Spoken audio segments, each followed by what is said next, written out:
All right, it is 6:30. I'm going to go ahead and get going.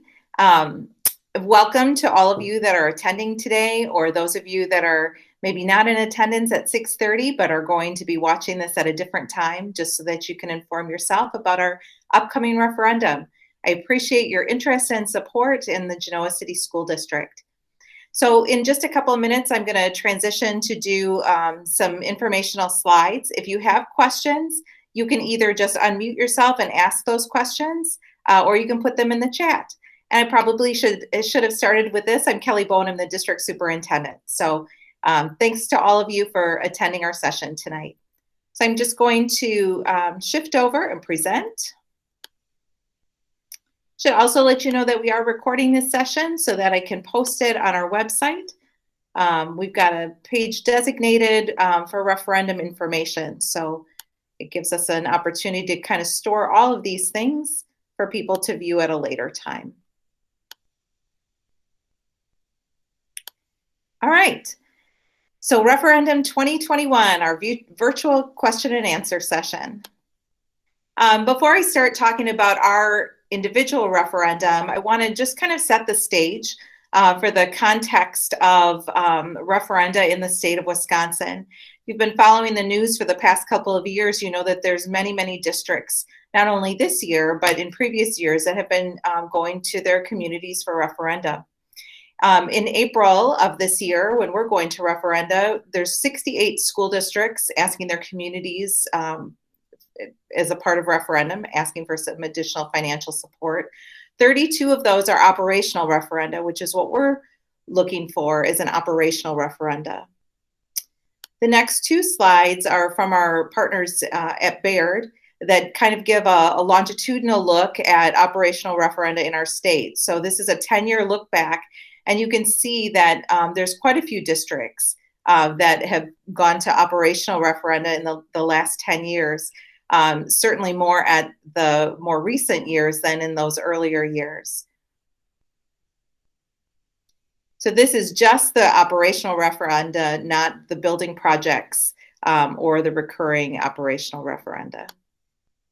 And then this slide shows the districts that have 10% of their revenue limit supplemented by non-recurring operational referendums. So of all the 426 school districts in the state of Wisconsin, right now 72 of them in 2021, that's outside of those districts that are going to referendum in April, have a pretty significant part, 10% of their revenue limit supported by dollars from operational referenda.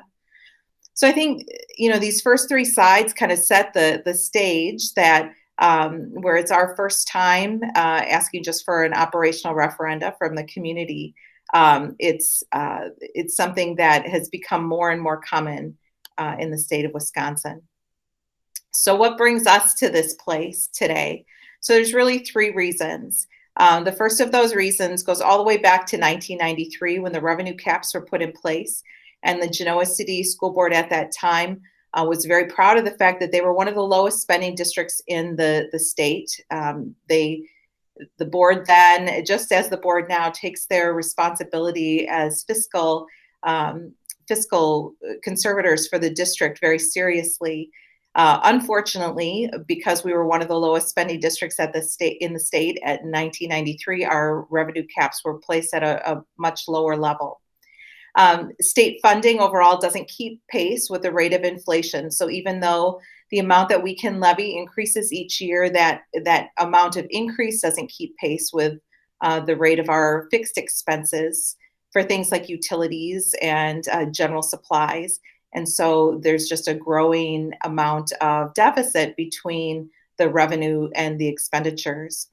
And then our state funding formula for schools is based on enrollment, and our enrollment is declining. And a lot of that has to do with the fact that we just have a lack of new and available housing in our village. So when you think about, you know, how can something back in 1993 really still be impacting us in 2021? Think about what's happened in our village between 1993 and now, and all of the growth and all of the enrollment. And so those years where Genoa City was really growing with the new subdivisions and housing that added enrollment to the school district, which then made increased our state funding. And so it's really just been in this last chunk of time when that growth has slowed that we're really starting to feel that disparity between revenue and expenditures. So this chart kind of shows you where we've been with enrollment. This year, certainly with the pandemic, has been kind of an anomaly year in some respects, in that we've seen more families choose to homeschool, as well as some of our 4K families choose not to send their children to 4K because in Wisconsin, 4K is not compulsory. Students don't have to go to 4K. So that's resulted in some decline this year especially. But you can see from 2016-17 to this year, even to last year, our enrollment has been just steadily declining. And, thinking about that last slide, with the state funding formula being kind of based on a per student enrollment, that's just less state revenue coming into our district each year. So what have we done so far? We've been actively seeking out different grant opportunities and applying for those, and we've received quite a few grants. We've received grants in the area of safety and security, mental health, and technology. In fact, over $100,000 in grants over the last couple of years, but that truly in our budget, even for a district our size, is really supplemental. We've also reduced or eliminated ongoing expenses that don't impact student programming. So every year we look at our budget and say, is there a place that we can reduce expenses, that we can get more efficient, that we can change a vendor or change a product in a way that doesn't impact student programming, but still helps to save us money. So one of the things that we've done that is visible to any of you parents that are listening is our change in student information system from Infinite Campus to PowerSchool was one of those changes that was a cost reduction, not only in the first year, but moving forward. The changeover that we did 2 years ago with our phone system helped us to also reduce our phone expenses moving forward. So, it's looking for places that we can make those reductions that are going to reduce those recurring expenses, especially in ways that don't have a direct impact on student programming.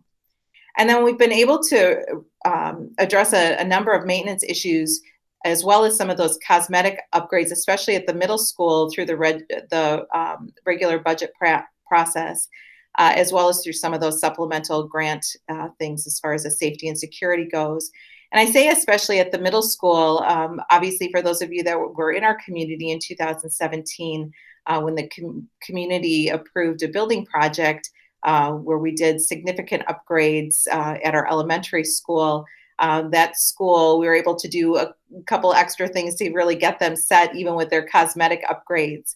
And believe it or not, for as well maintained as our middle school is, it is 20 years old. Our middle school was built in 99-2000. So, like with any 20-year-old facility, even if it's well maintained, there are some of those things that just start to age. And so over the last couple of years, we've replaced the lighting system.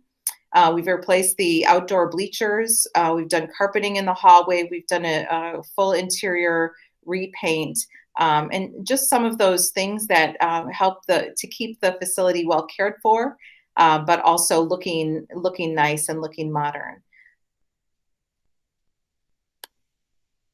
So on your ballot on April 6th, this will be the ballot language. Shall the Genoa City Joint 2 School District, Walworth County, Wisconsin, be authorized to exceed the revenue limit specified in section 121.91 Wisconsin statutes by $500,000 for the 21-22 school year, by $700,000 for the 2022-2023 school year, and by $900,000 for the 2023-2024 school year, for non-recurring purposes consisting of sustaining educational programming and school district operations. So I went over all of that really because of that key piece of why are the amounts different? So the amounts vary each year really to minimize the tax impact on the community. The most significant increase will be in that first year, and that amount will be no less or no more than 25 cents of an addition on the mill rate, which is equivalent to a $25 tax increase on a $100,000 house. So we anticipate it's going to be less than 25 cents, but we know for sure it won't be any more than that. Subsequent years, it's not going to be any more than 25 cents. And to be honest, we really anticipate that there will be virtually no increase for those for the subsequent years. But that's why the amounts vary each year, so that we can really minimize the overall tax impact over time on our community.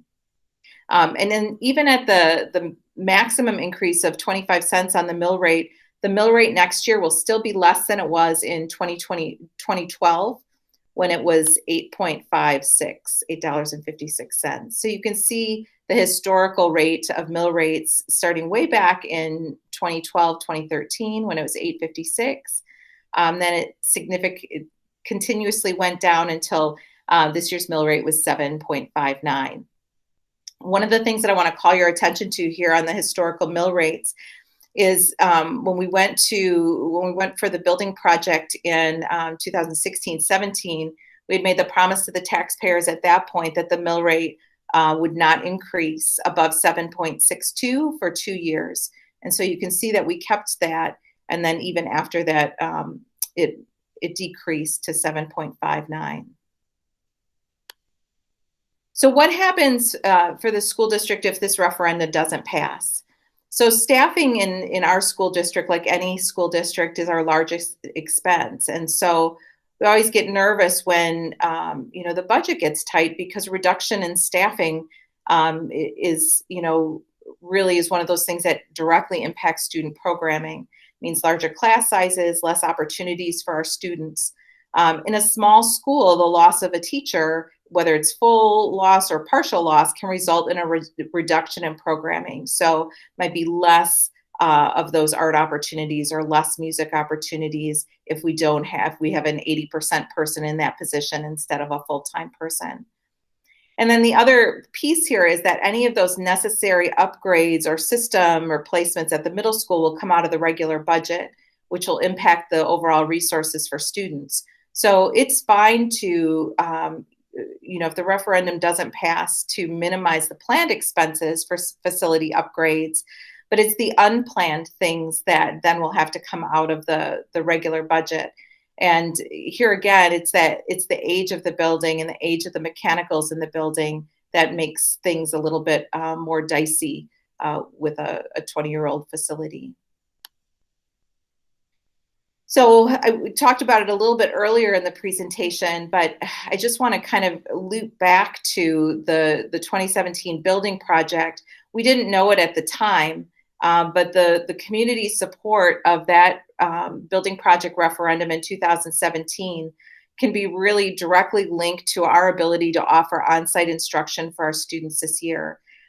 We've been able to have students on site 5 days a week from the first day of school until we hope till the June, but we certainly are continuing with on-site schooling now. We're at that point with some virtual and blended options as well. But because we had the larger class sizes, because we have the upgraded mechanicals, especially with our HVAC system, because we have one-to-one technology and a strong technology infrastructure, those are things that really helped make being open this year possible, as well as being able to have a full-time nurse in our district has really just been a huge plus for us navigating the pandemic as a district this year.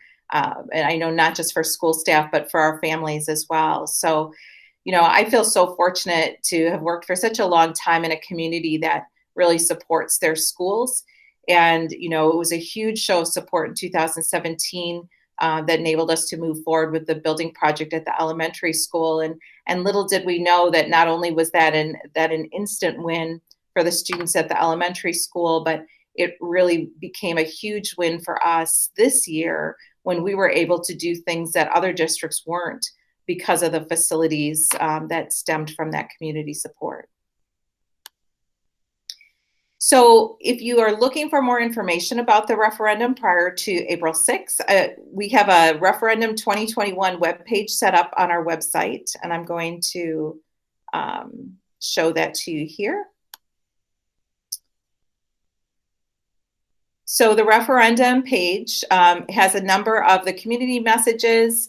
If you don't listen to my Monday community messages on a regular basis, all the ones that are pertain to the referendum are here on this page, as well as the links for the next operational, the virtual Q&A session, and just some general information, ballot language, voting places, and this presentation and recording will be housed here as well. So any new information about the referendum that comes up between now and April 6th will all be housed on this site.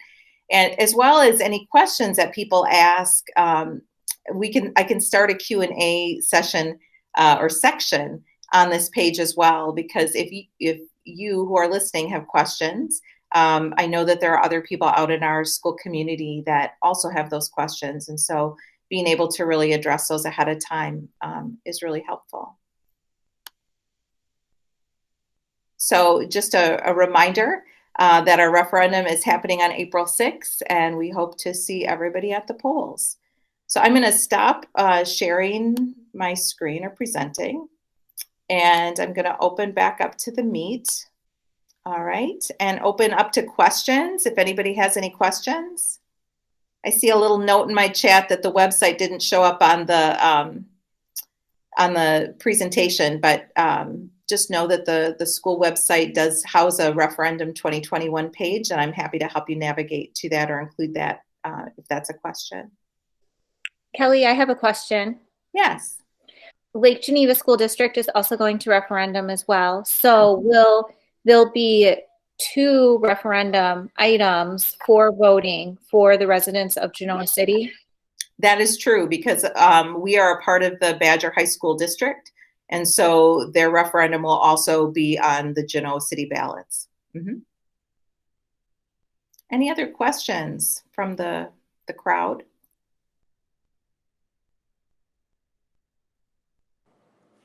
I don't have any questions, but I think that your presentation was extremely thorough, and I think that's probably why I don't have any questions, Kelly. For the school staff members that are in attendance, is there anything that you've heard me talk about in reference to the referendum that I didn't mention tonight that you think should be included in this presentation? I think just for community to know like how impactful their support for our district is. And, you know, for me, like being in the technology, but overall, how much our district has grown because of the support. And as staff members for the district, we want what's best for not just our students, but our staff and our community. So seeing this move forward and having the community support, I think just continues to help Brookwood grow as a whole, and for us to continue to support our students, our community as much as we can. Thanks, Helen.